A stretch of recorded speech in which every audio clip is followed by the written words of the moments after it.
Hello, so I'm David from Loops and Lap Bars, and this is going to be a little bit of a different video to what you're normally used to, like the vlogs and the on-ride videos, because this is going to be sort of like a little bit of a dive into Planet Coaster 2. I played it yesterday for the first time, having played the original Planet Coaster for about 1,000 hours since its inception in 2016. A little bit of background on that: I started playing Roller Coaster Tycoon 2 back in the day, and thoroughly enjoyed those. I remember spending countless hours making scenarios on Roller Coaster Tycoon 2. Moved on to Roller Coaster Tycoon 3, thoroughly loved that. It was my favourite game in the series up until Planet Coaster coming out, because at the time I was playing Roller Coaster Tycoon World. It was terrible. Planet Coaster literally came out of nowhere, and sort of the rest is history. Planet Coaster took the show, so when they announced Planet Coaster 2, it was an instant pre-purchase, and I've taken some time off to play it. It's that much of a sort of an event for me. But anyway, so the idea behind this one is going to be a little bit of a sort of my first impressions of the game, seeing what's what's changed, what hasn't changed, things that could be improved, and things that are probably not quite there yet, but I'm going to preface it by saying that I still thoroughly enjoyed this game. I really have enjoyed the time I've had with it so far. It's not perfect, but I don't think the original Planet Coaster was when that came out. So let's get into it and see what's what with it. So move that over to there. This is the entrance, or the main menu rather. As you can see, I've got a career on the go already.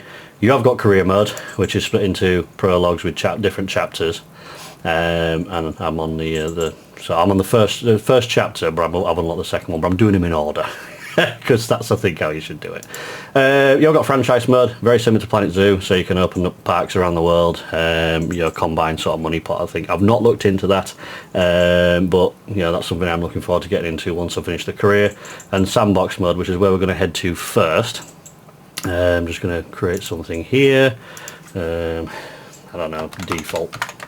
And that's that. The other thing that I don't particularly like here is that the cancel button is obviously lit up. The create park isn't, but if you press create park, it is actually working. It's almost as though there's a little bit of an oversight. Not game breaking or anything like that. But anyway, we're getting into it, and this is Planet Coaster. Now, I've fiddled with the settings a little bit, so mine probably doesn't look as pretty as other people's does, because I don't like the depth of field and other settings that make it look a bit sort of like real life, but blurry, and I don't particularly like that. But anyway, this is the game. Controls exactly the same as the old one did, mouse and keyboard controls, because I'm on PC here. And let's just get straight into it and show you the coasters. So, clicking coasters will bring you straight into the blueprint section, but if you go onto the right, click create custom, and then you've got all sorts of options. Like at the top, you've got all of the coaster models: chain lift, launched, alternate lift, suspended, wooden, wing, water, and special. Special being the spinning coasters. Obviously water, or your log flumes and your water coasters and such, etc, etc. I'm not going to go into all those, but if we go through them all, you've got log flumes, you've got S&S L Loco models, B&M dive machines, hydraulic launch, Intamin hydraulic launch. And one of the things that I do like is the silly names for the companies. So like this is obviously B&M, Automax is Intamin, Vector I believe is Vekoma, but I could be wrong on that one. But yeah, it's just a good bit of fun that they've gone with. I mean, like premium rides. It's just Premier rides, but it's premium. But yeah, it's a good bit of fun. But anyway, so yeah, you got Crazy Mouse, B&M dive machine, hydraulic launch, flawless coasters, inverted coasters, and I think the inverted is this. Oh, it's the giant inverted return. So I believe that's a boomerang, and I don't think that we had those in the original Planet Coaster. I could be wrong. But anyway, so we've got these B&M inverts, flying coasters, junior coasters. They're like Ziera Tivoli's, another hydraulic launch coaster, and I do particularly like the artwork for the what is the Eurofighter. Premier Rides hydraulic LSM launched, Mack launch coaster. Very similar to Hyperia's trains there, just obviously different colour, but they were in the original game anyway. Air pneumatic launch, I believe they're new. Doda Domper style roller coaster. I like the fact that the Infinity coaster is called Limitless.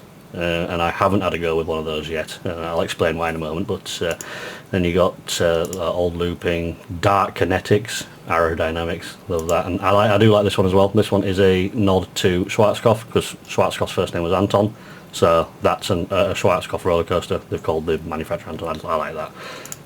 Mine Trains,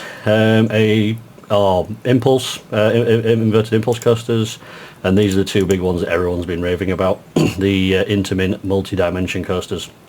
These are something I have had a little bit of a go with this one specifically, and yeah, there's a lot to play with on that one. Not touch this one so much, but you know, in time,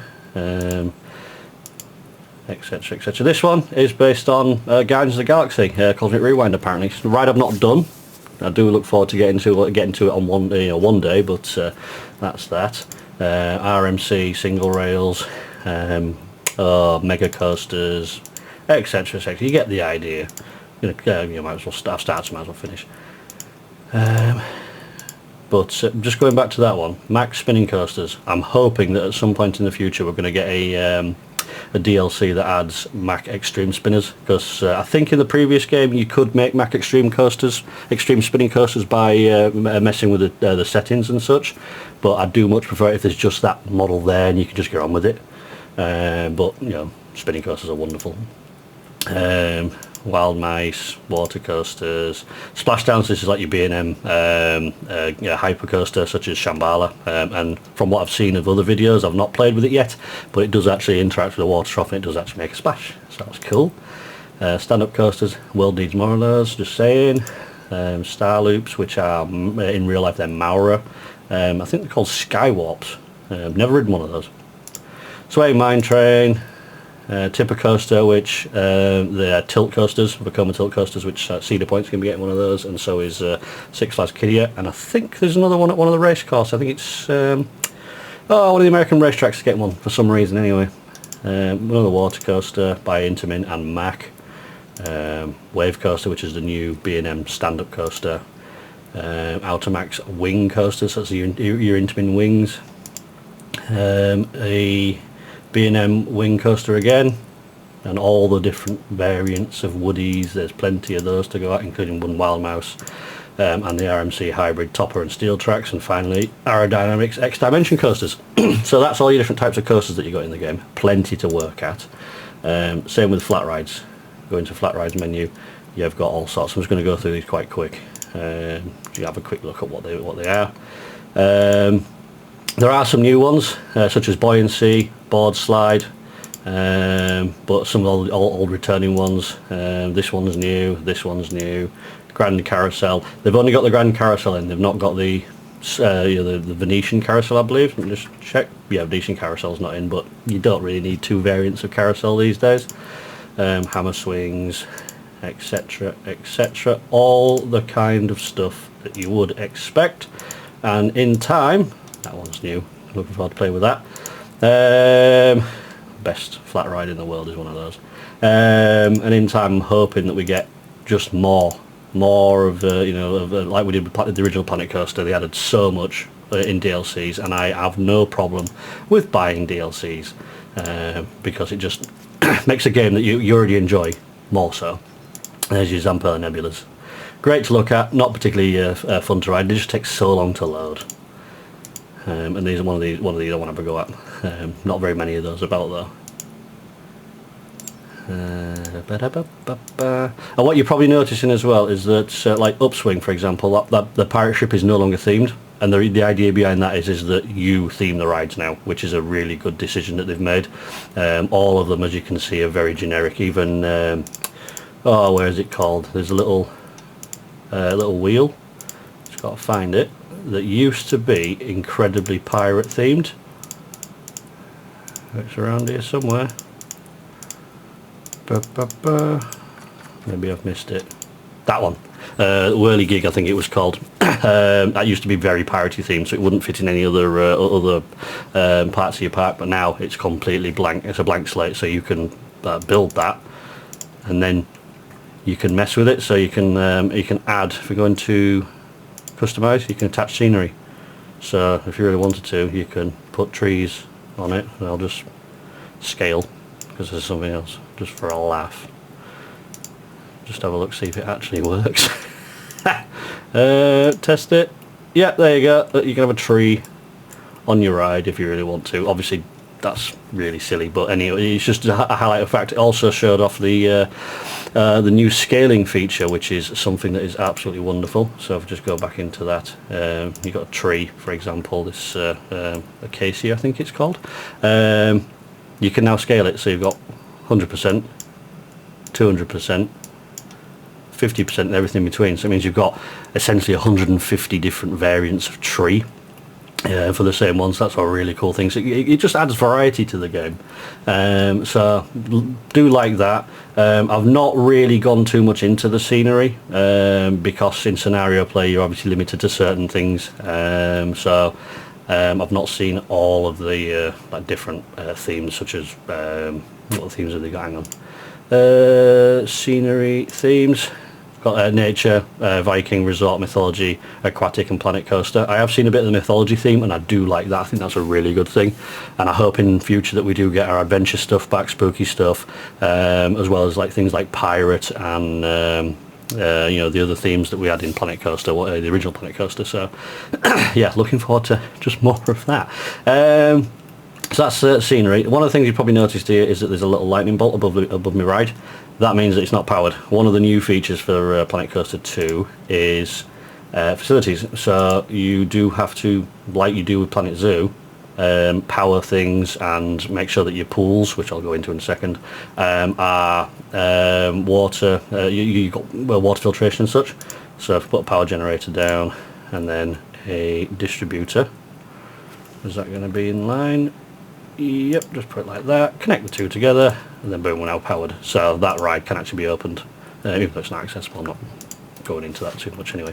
So yeah, power for your rides, and then water, wells and pumps and filtration systems for your pools, which, let's get onto pools.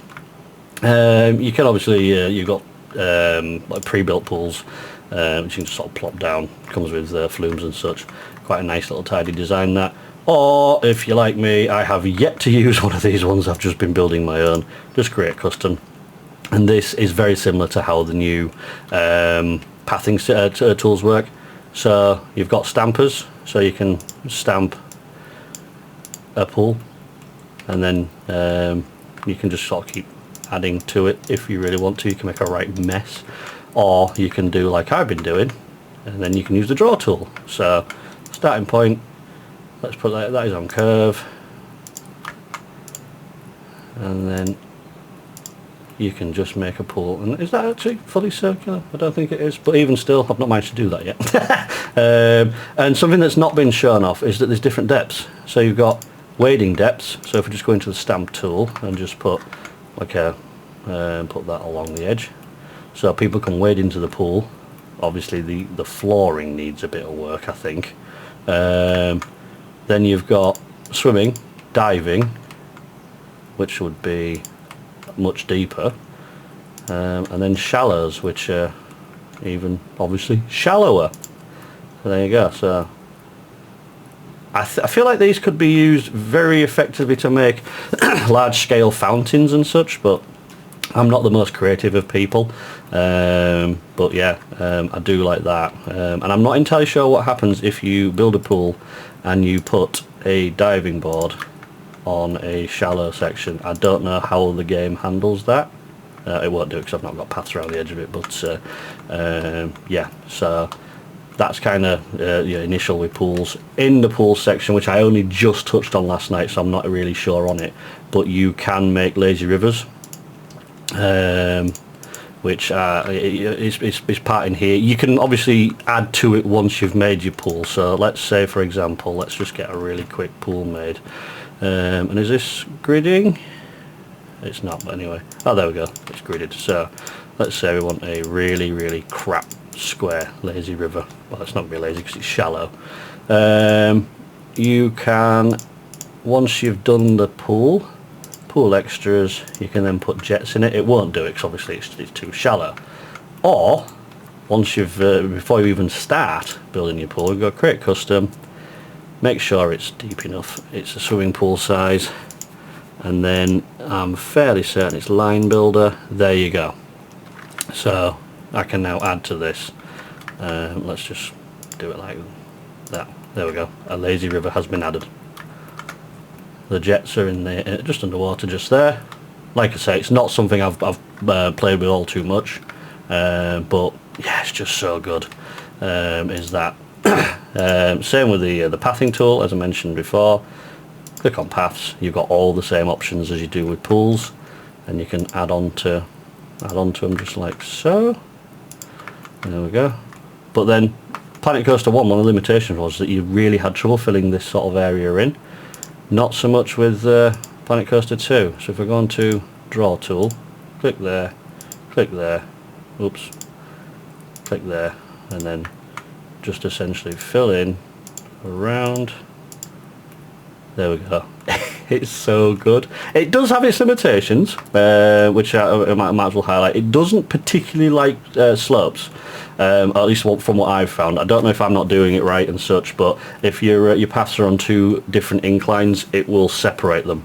I can't really show it because I don't know how to replicate it, but in a nutshell, if let's just go on to terrain. In fact, let's go then. We'll have a go at it. So let's just raise the terrain a little bit. That's probably a bit much.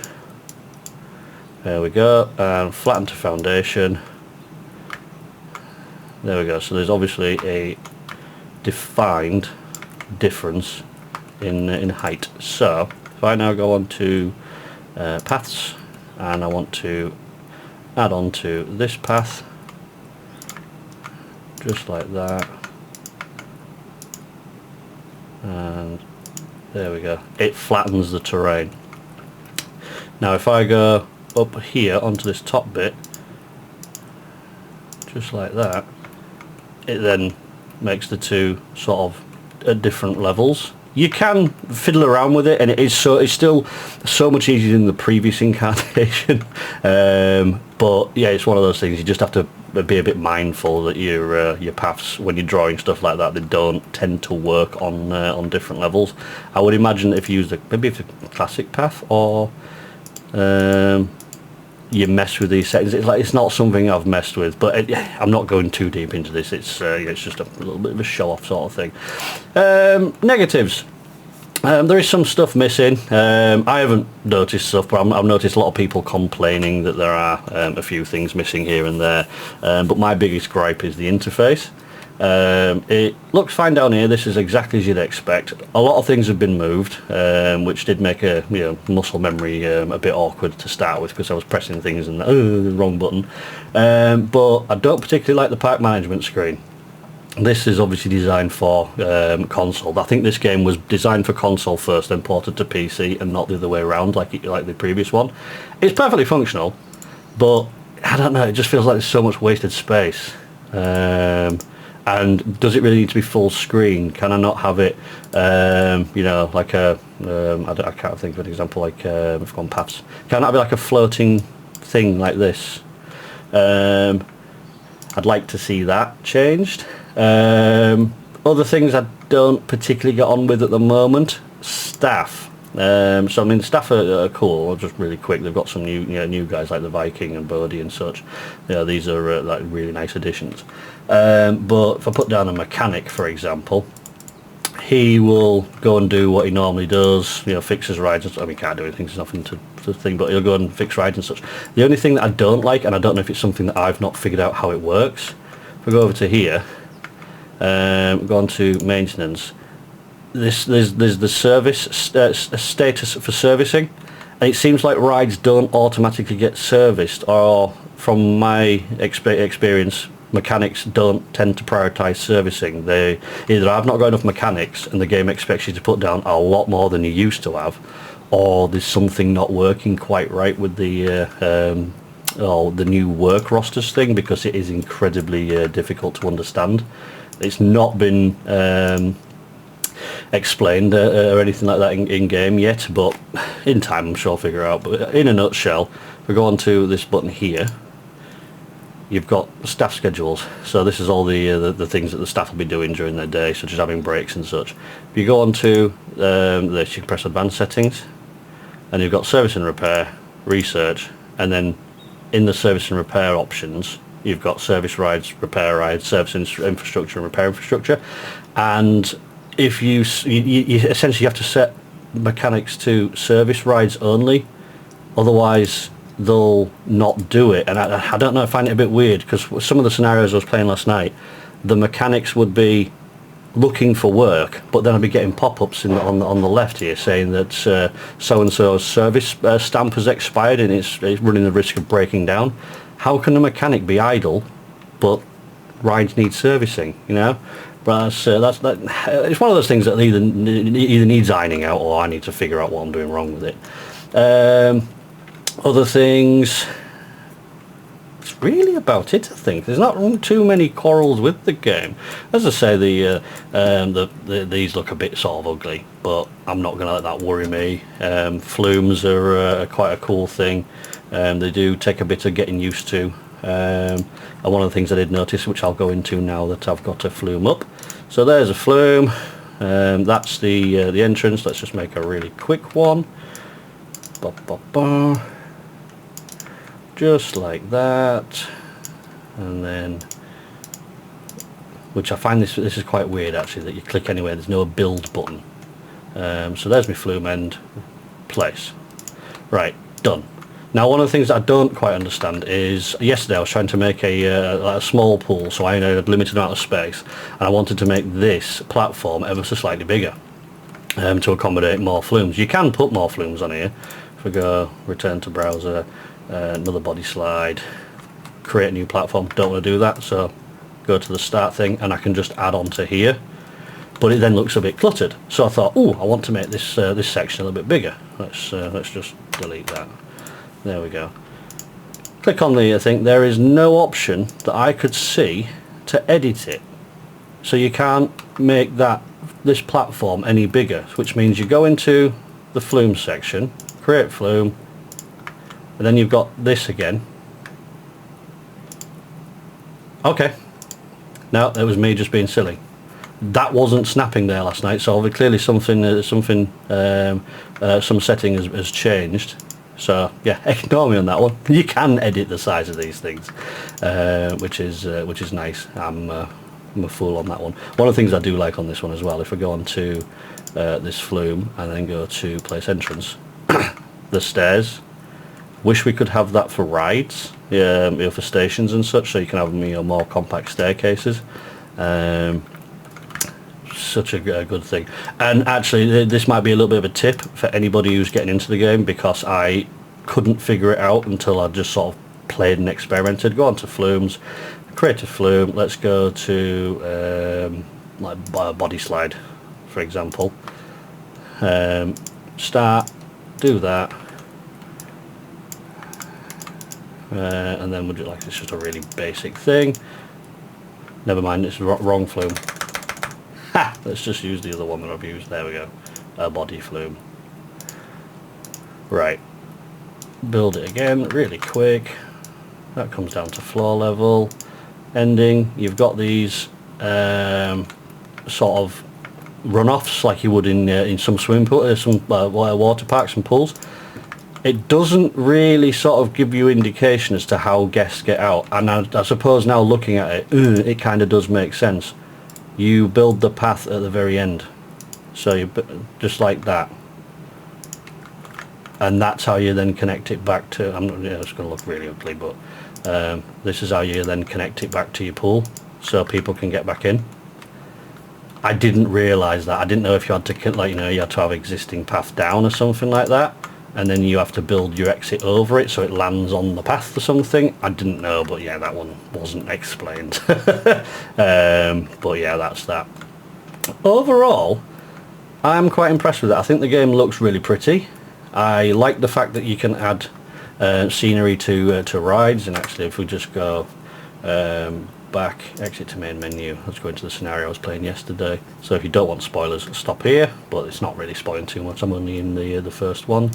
Career, that one, sure thing, continue. Yeah, you can, as I was explaining, you can add things to rides, but you can also add scenery to roller coaster trains. and I'm not the best at doing scenery and making things look as pretty as and all that, but I did have a mess with a multi-dimension coaster yesterday, as I said. So just pause the game. I've added little bars and lights and stuff, and I phenomenally love the fact that you can add lights to trains. Alright, it's not the most exciting of additions and things like that, and this multi-dimension coaster doesn't even use most of the parts that they give you to play with. But yeah, that is I'm gonna spend hours doing stuff like that, making lights on trains and things. It's so much fun. But anyway, that's pretty much all I'm sort of going to say on Planet Coaster 2. It's received mixed reviews, which I can kind of understand. Put me go on this one. There we go. I have received mixed reviews, and I can understand why people are doing that, because you're going from the first Planet Coaster, which was a base game with DLC and DLC and DLC that added and made the game more expansive. Then going from that to this, it does feel like a little bit of a downgrade at times. Because you've not got access to all the spooky park, the adventure park, you've not got restaurants, you've not got hotels or anything like that in the game, and I don't think that they're due to come, but we'll have to see what the future holds for the game. I think if it's anything like Planet Coaster's sort of lifespan, we should expect great things from the game, but at the moment it's not bare bones. Bare bones is far from the word. It's perfectly serviceable, but it would be nice to have all the stuff that we had from Planet Coaster 1 in Planet Coaster 2, and then just add on to that, because it does kind of feel like maybe we're going to be buying the same packs again, which seems to be an industry practice all over the place anyway, doesn't it, with the games these days. The amount of times that remasters and stuff like that are coming out, you're buying the same game twice. So I can see Frontier going down that route. Personally, I don't have too much of a problem with doing things like that. So, if they do release the adventure pack, the spooky pack, I mean, they released the vintage fair pack, didn't they, as a pre-order bonus. I don't worry too much about rebuying the same stuff again if I'm going to enjoy it. But I can see why some people wouldn't like that. But I think that's really going to sort of wrap it up for this one. Anyway, it's just a really quick sort of run through of Planet Coaster 2, what my thoughts are of it. I spent nearly 9 hours last night just playing the game, being absorbed by it. Did have a few issues here and there. I had one crash, which I don't think is too bad, and all I was doing was putting a building down next to a path, and it just killed the game. I don't know why. Did exactly the same thing when I got back into it. No problems whatsoever. Performance is absolutely fine, but without being too over the top, my PC is not exactly a slow PC or anything like that. But specs do seem to have been beefed up compared to Planet Coaster 1. Which presumably is to work on the dynamic water and the log flume, the flumes and the pools and stuff like that, and all the lighting. It's just such a good game. I'm enjoying it thoroughly. If you've got any doubts on it and you've played Planet Coaster 1, just get it and enjoy it. Don't let the haters hate. I can understand that there's frustrations with it, but I don't have those frustrations. So that's that for this video. I hope you've enjoyed it. It's something a little bit different. Do leave some comments below telling me how terrible this video was, and that I'm not a proper gamer and all that lot, but this is not my forte. I just play games. So yeah, that's David from Lips and Lap Bar signing out on the Planet Coaster 2 video.